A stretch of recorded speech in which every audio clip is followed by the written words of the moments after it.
Student, আমি সন্দীপ আচারিয়া। আজকে আমার আলোচ্য বিষয় হচ্ছে নর্থ বেঙ্গল ইউনিভার্সিটির আন্ডারে তোমরা যারা আছে ফিফথ সেমিস্টার, তোমাদের ফিফথ সেমিস্টারে কি কি সাবজেক্ট থাকছে, সিলেবাস কি, মোটামুটি আমি আলোচনা করে দিয়েছি বলতে বাংলা বিষয়ে বলছি, আর বাকি যেগুলো আছে সেগুলো সিলেবাসে ভিডিও হচ্ছে, তোমরা খুব তাড়াতাড়ি পেয়ে যাবে। এবং তোমাদের সাবজেক্ট কম্বিনেশন কি থাকবে সেটা তোমরা জেনেই গিয়েছো, কারণ আমি তোমাদেরকে অনেক আগে ভিডিও করে দিয়েছি। তো আজকে যেটা নিয়ে আলোচনা করছি সেটা হচ্ছে ফিফথ সেমিস্টারে বাংলা, ডিএসসি বাংলা অথবা মাইনর বাংলা। তোমাদের ডিএসসি দুটো করে পেপার থাকছে, সেটা তোমরা জানোই। যাদের মাইনর আছে, যারা মেজর নেয়নি মাইনর হিসেবে, তাদের দুটো পেপার থাকছে, কি একটা ডিএসসি 5 পেপার, একটা ডিএসসি 6। তো ডিএসসি 5 পেপারে কি কি থাকবে সে সিলেবাসও আমি দিয়েছি। তো আজকে সেই সিলেবাস থেকে তোমাদের যে বাংলা গীতি কবিতা আছে, সে গীতি কবিতা আছে 6টি, মোট 8টি তোমাদের গীতি কবিতা আছে। তো সেই ব্যাপারে আজকে আমি আলোচনা করব মধুসূদন দত্তের বঙ্গভাষা কবিতা। প্রথম কবিতা মাইকেল মধুসূদন দত্তের বঙ্গভাষা গীতি কবিতা বা চতুর্দশপদী কবিতা বলো বা সনেট বলো। তো এই কবিতাটা বিষয়বস্তুটা কি, তোমাদের কি কি পড়তে হবে 100%, আবারও বলছি 100% সিলেবাস যেমন দিয়েছি সেরকম 100% সাজেশন, এবং প্রশ্ন কোনটে আসবে, একটা প্রশ্ন দেব, সেই প্রশ্নই পড়ে মানে প্রস্তুতি নিয়ে যাবে 100%, এবং 100% প্রস্তুতির সঙ্গে পরীক্ষা দেবে। তো সেই কথা রেখেই আমি এখন আলোচনা করছি তোমার বঙ্গভাষা কবিতাটি। দেখো, বঙ্গভাষা কবিতাটি হচ্ছে একটা গীতি কবিতা বা চতুষ্পদ বলি, বা তোমাকে যেটা বলা হয় সনেট। তো তোমরা জানোই চতুষ্পদ কবিতা যেটা হচ্ছে কি 14 লাইনের যে কবিতা, সেই কবিতাটি আজকে আমি পড়ছি। সে বিষয়বস্তু কি আছে দেখো, কি আছে, কবিতাটির নামকরণই হচ্ছে বঙ্গভাষা। বঙ্গভাষা বলতেই বাংলা। মাইকেল মধুসূদন দত্ত, তোমরা আজ পড়েছো যে তিনি বাংলা ত্যাগ করে পাশ্চাত্য অর্থাৎ ওয়েস্টার্ন কান্ট্রির প্রতি তিনি আকৃষ্ট হয়েছিলেন। নিজের যে ধর্ম, সনাতন ধর্ম, তা ত্যাগ করে খ্রিস্ট ধর্মে দীক্ষিত হন, এবং পরদেশে তিনি গিয়ে সাহিত্য চর্চা করেন।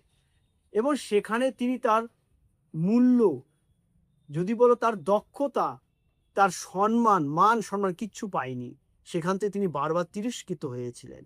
সেই আক্ষেপ থেকে তিনি এই কবিতা লিখেছেন। বঙ্গভাষা অর্থাৎ বাংলাকে তিনি, বঙ্গভাষা অর্থাৎ মাতৃভাষা অর্থাৎ বাংলাকে তিনি কিভাবে অবহেলা করে পাশ্চাত্য শিক্ষার প্রতি আকৃষ্ট হয়ে নিজের মাতৃভাষা ত্যাগ করে ইংরেজি শিক্ষাকে গ্রহণ করেছিলেন, তার আক্ষেপের কথা এই কবিতা বলেছেন, এই গীতি কবিতা।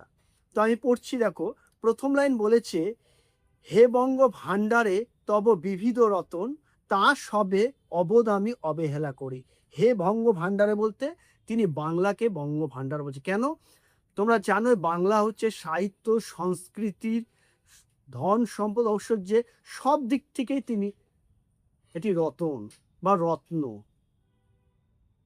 বিশেষ করে সাহিত্যের দিক থেকে অনেক বড় বড় সাহিত্য কিন্তু আমাদের বাংলার হাত ধরে এসেছে, সেটা নতুন করে বলার কিছু নেই।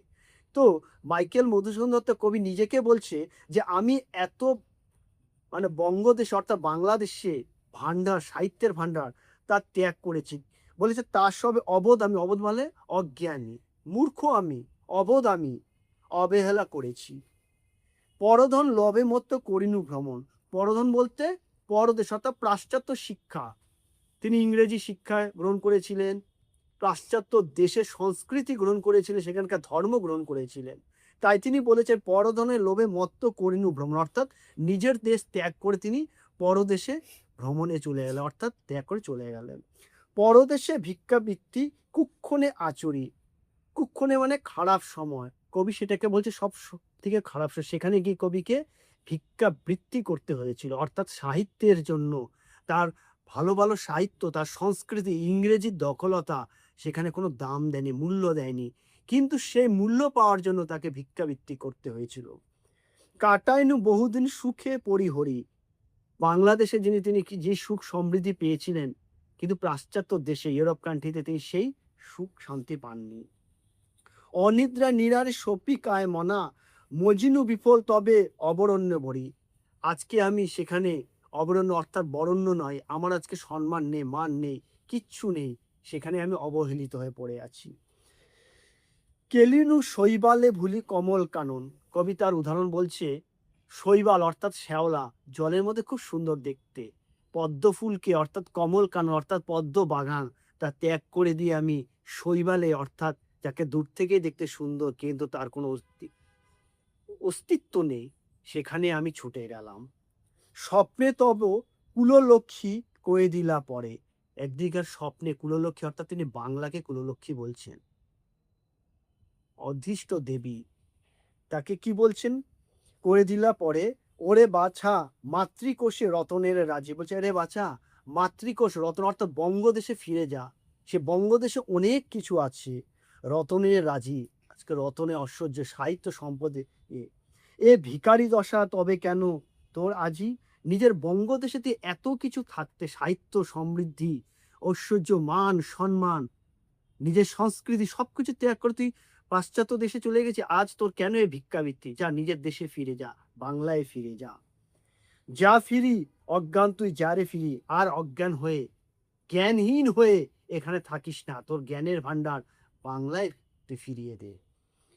পালিলাম পালিলাম আজও সুখে পাইলাম কালে, মাতৃভাষা রূপখনি পূর্ণ মনি জালে। হ্যাঁ, বাংলায় সেই মাতৃভাষার পূর্ণ সম্পদ খনি আমি খুঁজে পেলাম, সেখান থেকে আমার মান সম্মান আজ আবার ফিরে পেলাম। এই হচ্ছে কবিতার মূল ভাবার্থ বা সারাংশ। এই বঙ্গভাষা কবিতাতে তোমরা একটা কোশ্চেন মাত্র পড়ে রাখো, এই প্রশ্নে তোমাকে প্রতিটা প্রশ্নের উত্তর হয়ে যাবে। প্রশ্নটা কি আমি ভালো করে বলছি, ভালো করে এটাকে নোট করে নেবে এবং এটা অ্যান্সার নিজেরা তৈরি করবে। আর যদি অ্যান্সারের প্রয়োজন হয় সেটা পরবর্তীতে আমাকে কমেন্টস বক্সে জানাবে। কি পড়বে? বঙ্গভাষার সনেটটি মধুসূদনের আত্মসমালোচনারই ফসল, আলোচনা করো। বাস এই একটা প্রশ্নই পড়ে রাখো, প্রতিটা প্রশ্নের উত্তর তুমি এখান থেকে পেয়ে যাবে। এখান থেকে তুমি পেয়ে যাবে 12 নম্বরের এবং 6 নম্বরেরও তোমার আছে, সেগুলো আমি পরবর্তীতে সাজেশন আকারে দেব। তো আজকের ভিডিওটা যদি তোমাদের ভালো লাগে অবশ্যই শেয়ার করে দেবে। আর যদি এখনো কমেন্ট বক্সে যদি তোমার কিছু জানার থাকে তোমরা জানাবে, যদি মনে কোনো দ্বিধা থাকে অবশ্যই আমাকে কমেন্ট বক্সে জানাবে। এবং যদি এখনো চ্যানেলটাকে সাবস্ক্রাইব না করে থাকো অবশ্যই সাবস্ক্রাইব করবে, কারণ নতুন নতুন তোমাদের সুবিধা অসুবিধা বিষয়বস্তু পুঙ্খানুপুঙ্খভাবে কি কি বিষয় কতটা লিখতে হবে কি আলোচনা করতে হবে সেগুলো কিন্তু আমি একদম তোমাদের সাথে পারফেক্টলি ভাবে আলোচনা করব, যেটা কিন্তু অন্য কোনো ভিডিওতে তোমরা পাবে না। 1 নম্বর। 2 নম্বর হচ্ছে গিয়ে তোমাদের কিন্তু 4th সেমিস্টারের একটা গণ্ডি তোমরা পার করে আসছো, এখন তোমরা 5th সেমিস্টার, এখানে কিন্তু টোটালি সবকিছু কিন্তু আলাদা। সুতরাং এই সমস্ত বিষয়বস্তু জানতে গেলে কিন্তু তোমাকে অবশ্যই আমার ভিডিওটাকে সাবস্ক্রাইব করে রাখতে হবে যদি না করো। তা আজকে এখানেই রাখছি, পরবর্তী ভিডিওতে আবার তোমাদের সাথে দেখা হচ্ছে।